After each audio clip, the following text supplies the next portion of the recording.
Hey guys, my name's Albert and welcome to our Lead the Charge video series. Join me as I chat to industry experts within the EV sector as we cover topics such as fleet, carbon footprint and charging. Now sit back, relax, and hopefully by the end of this video, you'll have learned at least one thing that you can take away. Hey Alex, mate, thank you for joining us on our Lead the Charge video series. If we could just start off just by you introducing yourself, what it is you do, how you come into the world of EV, a bit about your background and all that fun stuff.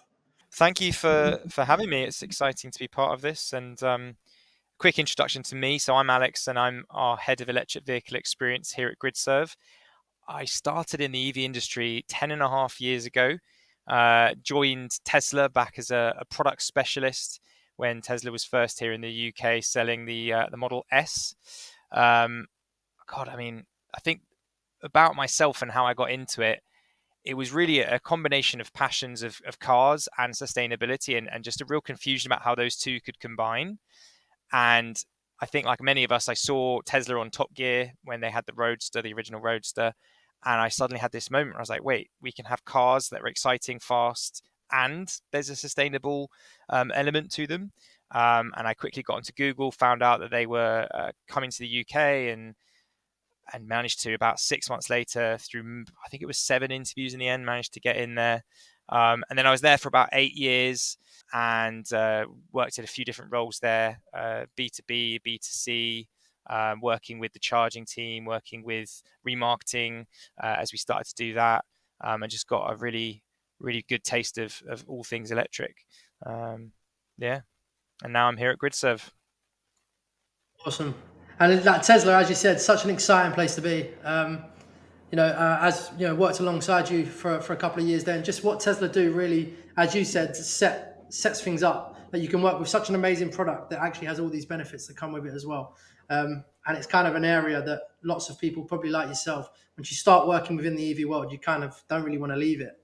And you just go on to still working with Teslas like myself, but just within another business, other exciting EVs, and seeing how that world has changed and adapted. So in terms of your current role at Gridserve, like if you just give us a bit about what that looks like. Sure. So it's a new role for the business. I didn't replace anyone, so it's very much like many roles in our industry. It's adapting, it's changing, it's growing all the time. The focus at the moment is really concentrated on our pretty innovative electric forecourts, which some of your watchers might know about. These are basically custom built from the ground up EV charging sites that also house some retail, some cafe space, lounge space, Wi-Fi for people to be able to work from, and pivotally for my role, EV experience elements. So we've got test drive cars, we've got gurus on site who are EV experts and can help people answer questions, etc. And my role is really about leading on that side of things. How do we better engage with non-EV drivers because they come here to use the retail location? How do we help current EV drivers better understand their EVs so they can best use them? And then also, how do we help people better understand charging and maybe take away some of that fear that people have around public charging, and basically being there to support when they need it. Yeah, you know what you say about your electric forecourts, and when I was working for Tesla, we were right by an electric forecourt near Braintree, and we would purposely send our test drive customers to Gridserve because it really gives them an idea of the world they're buying into, not just the specific vehicle. And I actually saw the Gridserve adapt from the outside, going from having your own test drive vehicles and all that kind of stuff. But we were sending our customers there to see that world, the solar panels, and seeing the bikes upstairs that you could ride and it puts power back in, and Yeah. all that stuff. It's really just a whole new world, isn't it? And like Gridserve, I feel like Gridserve, especially in the UK, are really pioneering this space. So just on the back of that, what would you say is the most exciting part about working for Gridserve?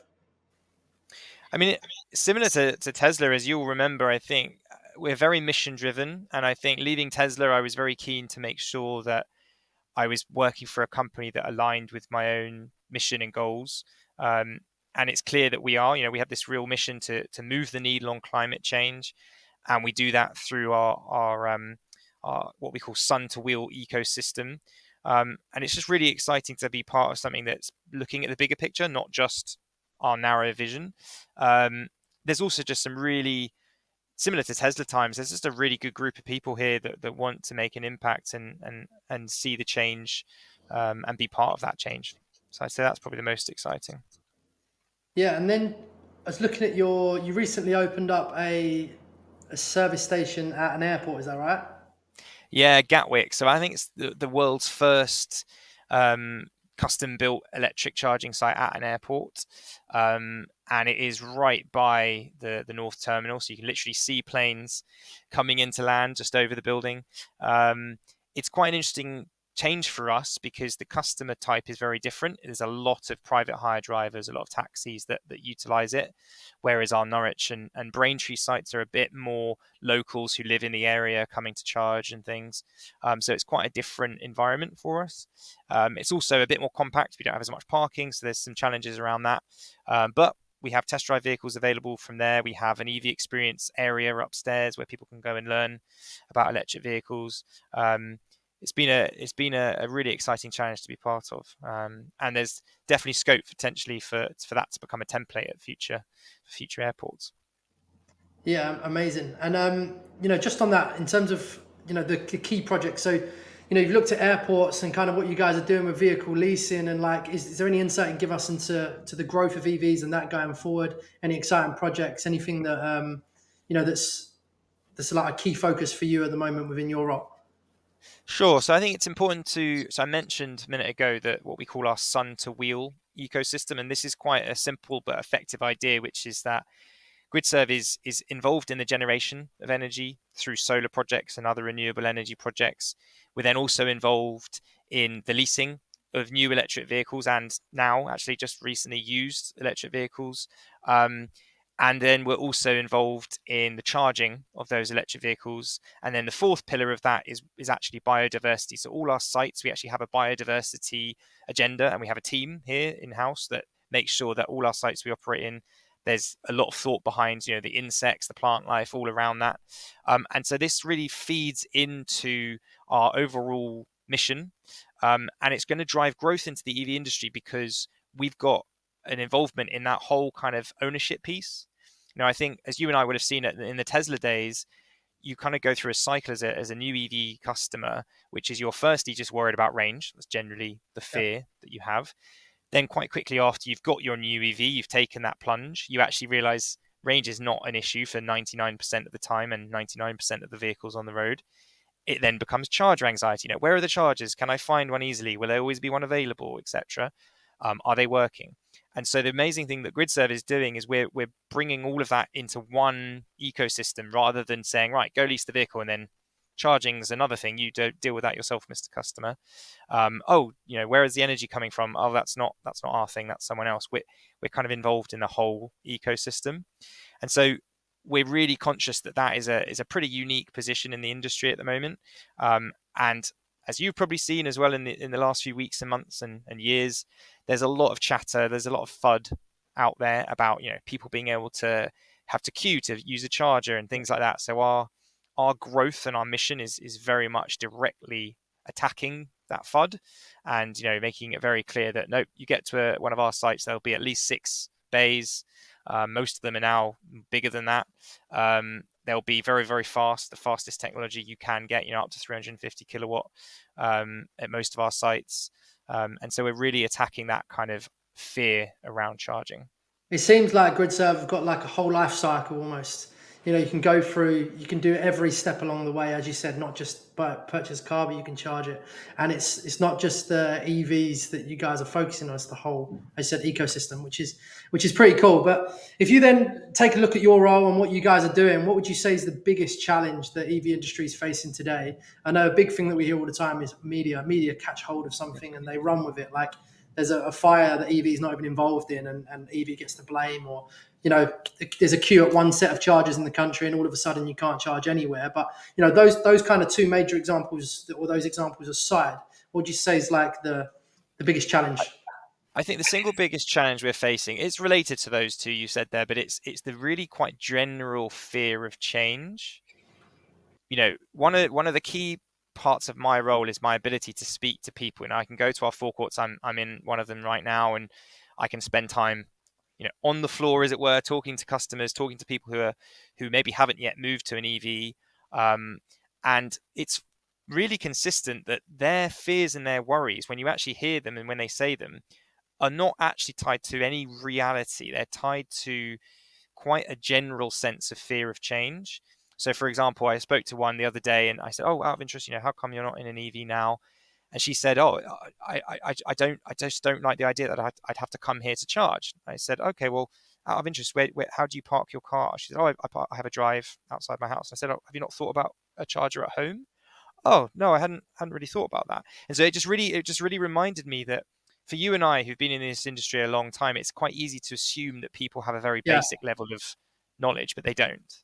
yeah, And so there's this general fear of change, which is attached to the lack of education. And so there's this really simple idea that a petrol station is not at my house. Therefore, a refueling, a recharging station is not going to be at my house. And they just sort of transport their current petrol use onto an electric car use, even though they can charge at home. They just don't really know that that's something they can do. So this is why I think it's really key that people like Gridserve and others in the industry are really trying to engage with people proactively and help educate them proactively rather than waiting for them to do it themselves. I think, again, you and I saw this in the early days at Tesla. We had the early adopters. They're the ones who were going and looking. They were going on YouTube. They were going to chargers. They were doing their own research. That group of people mostly have now already moved over. yeah, for How sure. do we now engage that big group of people? And you guys at Aston Barclay are going to be a big part of this with second-hand, third-hand cars and remarketing them, because they will now suddenly be at a price point where most people can afford them. And this is why this video we're doing now is so important, because I think it's really key that we engage with people proactively Yeah, and hit that head on. yeah, it's a really interesting point you said about the home chargers, because people don't think about that, and I don't think people realize the importance of the slow charging infrastructure. Because yeah, it's all well and good having the fast chargers and the public infrastructure to charge fast, and people were so concerned about that, but you can just charge a car overnight. You don't have to go to these fast charging stations if you don't want to. They're great for when you're traveling around the country. I do a lot of driving and I need to use them. I do use Gridserve as well, but the AC charging, having a charger at home, is just as important, and you Yeah, I can mean, have that ease. I think recently, I'd say in the last 6 months or so, because I do a fair bit of driving for work, but personal wise, I mean, I haven't had to use a public charger more than 4 or 5 times this year, because generally I've left home on a full charge and I'm usually going within the range of the car. So again, that educational element of reminding people about what they really use the car for. I do think, to also add another challenge, there is still quite a big gap in those who can't charge at home. That's still something that as an industry we haven't fully resolved yet. We haven't fully worked it out yet. And that, I think, is a really amazing opportunity for people who can figure that out. And we at Gridserve are keen to be part of that solution wherever we can be. I mean, our forecourts are partly designed for the local community to use. So yeah, that's definitely a challenge to be overcome. Awesome. So then, just on the back of that, in terms of the whole overall EV market, and like, where do you guys foresee the EV market and the EV industry in the next 5 years, when we're slowly starting to get the guys who were unsure and on the fence as we start to educate, and where do you see that, and you guys at Gridserve see that heading in the next 5 years? I think the way we look at things is, we've purposely built our charging network around future development of battery and vehicle tech. So currently, there is no production car in the UK that could fully really utilize the chargers that we have. They're 350 kilowatt capable chargers for the most part. Some of them are our new 360 kilowatt chargers. And so what I definitely see is cars becoming more and more able to utilize the majority of that capability. Um, that being said, I actually think for most people, they don't need that speed. Most people who are pulling over, as you say, for those longer journeys, like yourself, pulling over for whether it's a quick toilet stop plus a coffee, you actually don't want it to be too fast, because you're going to have to run back and move your car. You want it to be that kind of sweet spot of that 15-20 minutes, stretch your legs, get ready for the next leg of journey. But the other piece I see is related to what you guys do, which is there's going to be a huge increase in the number of pre-owned vehicles coming back from leases, coming back from salary sacrifice, business, company cars. And so I think there's going to be quite a sudden step change in the amount of available options for people who are looking at that kind of sub 25, sub 20k car. Um, and then, of course, what needs to come with that is a confidence in the batteries, confidence that they're not buying something that's then going to suddenly cost them loads of money in repairs and replacements, which those of us who've been in the industry a long time know is not an issue. Yeah. Again, educating, making people feel comfortable and confident is going to be key to that evolving over the next 5 years.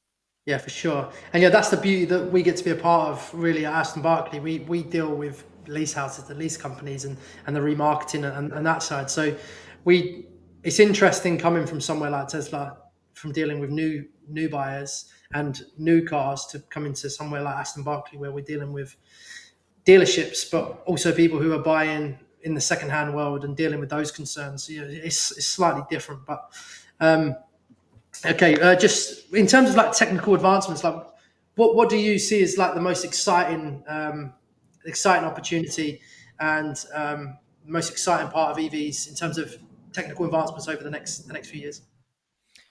I think one piece that I find really interesting is the further development of the production of electric vehicles. There's a lot of mud thrown in our industry about the increased, requirement on rare earth materials, the requirement on on unethical mining, etc. Which to some part is fair. There's definitely room for improvement in that side of the industry. So I'm quite excited to see the technological advancements in LFP batteries, so we can utilize more of that, so we don't need as much cobalt. I'm really excited to see better integration with charging networks. I think that's still something that Tesla has a pretty noticeable advantage in the industry, is the ability to just get in your car, put your destination in, and know that it will stop you where you need to charge, and it will tell you how fast it will be, and it will tell you how many chargers are available, and it's all really, really slick.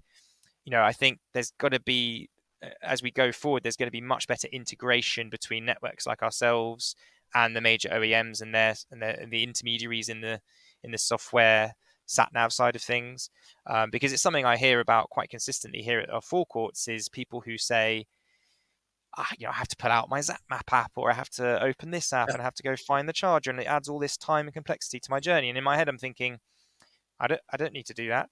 But it's still a difference that needs to be improved on, and I know for a fact it's happening. So I'm excited to see that. I'd say those are the two areas that I'm probably the most excited for. In the next few years.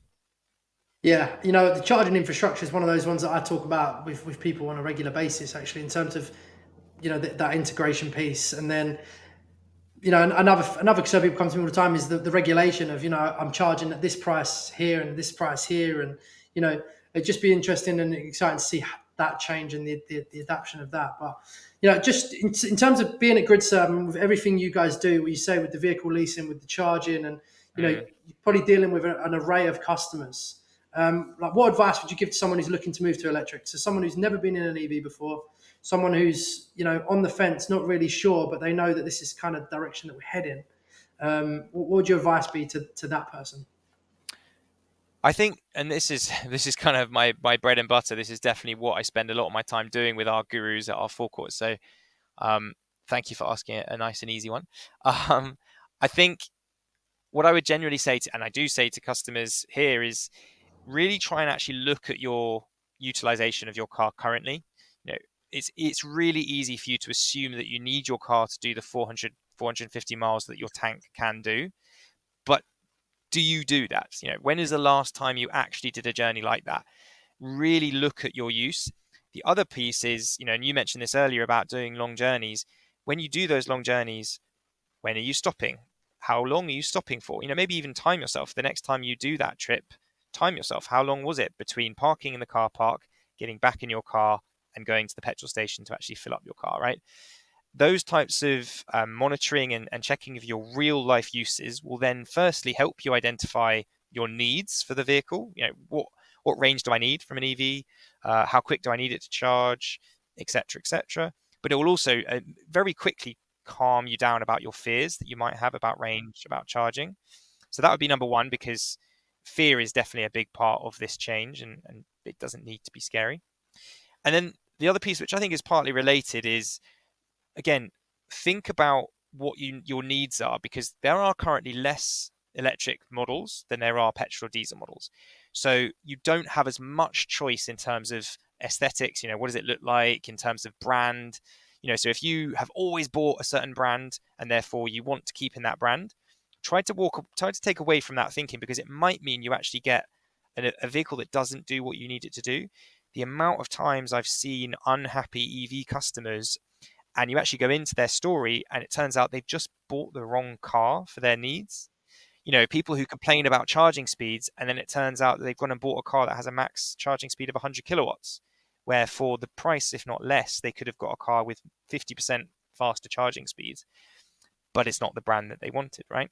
And so I think it's all about working out what your needs are, and then looking at the current lineup of EVs and working out, what, I'm going to move aside my brand snobbery or whatever it might be, and I'm going to get the vehicle that does the job I need it to do. Those would be Yeah, the main things. it's funny because you talk about the charging speeds, and there's different voltages of batteries, and there's different all this kind of different stuff that comes into play. And again, it's education, because you can, and I use the iX3 and the X3 as a prime example. They might look the same from the outside, but they're two very different vehicles. And I know someone who was in an X3 and they moved to an iX3 and they was incredibly unhappy. Don't get me wrong, I think it's a lovely car, but it wasn't what they needed for it to do that journey. Whereas the X3 was great for them, but the iX3 wasn't. And it was exactly that. They wanted to be in the same car. Whereas, there's cars out there, and I use the MG4 as an example. A lot of people say to me, I'd never drive an MG, but the MG4 is an incredible electric car. And there's all these different, as you said, brand snobbery and stuff like that. And like the new players like BYD, they've got some incredible products, but people aren't aware. And it sadly does all come down to education and them not being sold, you Mm. know. And when I was at Tesla, we had people in Jaguar from around the corner were telling people they can charge on our network, and that's the way they were selling, and they couldn't. And they were turning up trying to charge. I'm like, can I charge on this? I'm like, no, this is which is starting to open up now, but Yeah. it's people And just not having the right information. and on that, what I find really triggering is that people tar with the brush. So it's like, people who, especially on LinkedIn as a platform, right? People will say, oh, electric cars don't work. And then they'll give their own specific micro experience where, for example, using your example there, my iX3 only gets, this many miles from from a real world charge. They just don't work. It's like going and saying, oh, petrol cars don't work. My Ferrari only gets 10 mpg. Well, yeah, you've bought a Ferrari and you've tried to get the best MPG. It doesn't, you've just bought the wrong car for the job, right? And I think it's all about enabling people to, first of all, really understand and do their research and speak to experts and get that guidance, because it isn't as simple as just, as you say, moving from an X3 to an iX3. It's looking at the iX3, going, does it do what I need it to do, etc., etc. In terms of advice, what would you give to someone who's looking to join the world of EV? So kind of join the world that me and you are in, and the positions that we find ourselves in, working day in day out with EVs, and they're thinking about making that transition to be part of this movement. What advice would you give to someone joining the world of EV? Interesting. Yeah, I think a very general piece of advice would be ready, excited, and prepared for a lot of change, a lot of dealing with adversity and reluctance to change from people.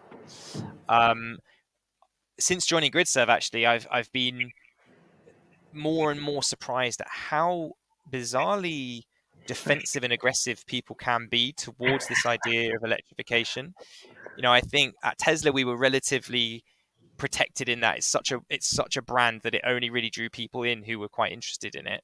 But now we're more, the EVs are becoming a lot more open to everyone. Um, it's bizarre. I mean, I've had people shout at me saying, "You'll never take my diesel away." And I'm not trying to take your diesel away. Stay in it if you want to. So yeah, I would say be prepared for a relatively aggressive reaction from certain people.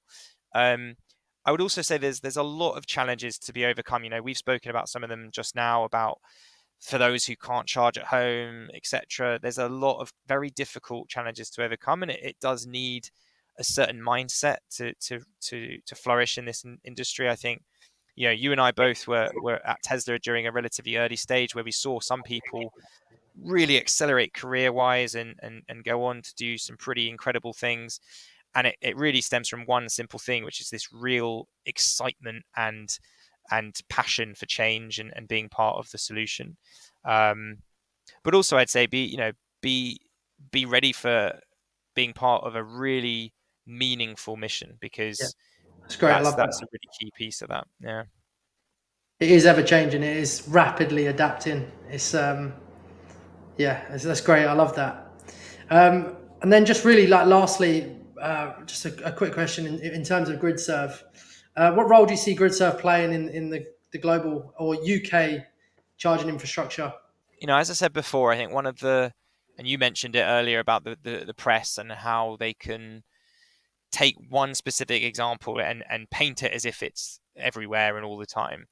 And so Gridserve, we've taken the approach of directly combating that. So, our new, for the last few years actually now, we will not be building anything less than 6 bay sites.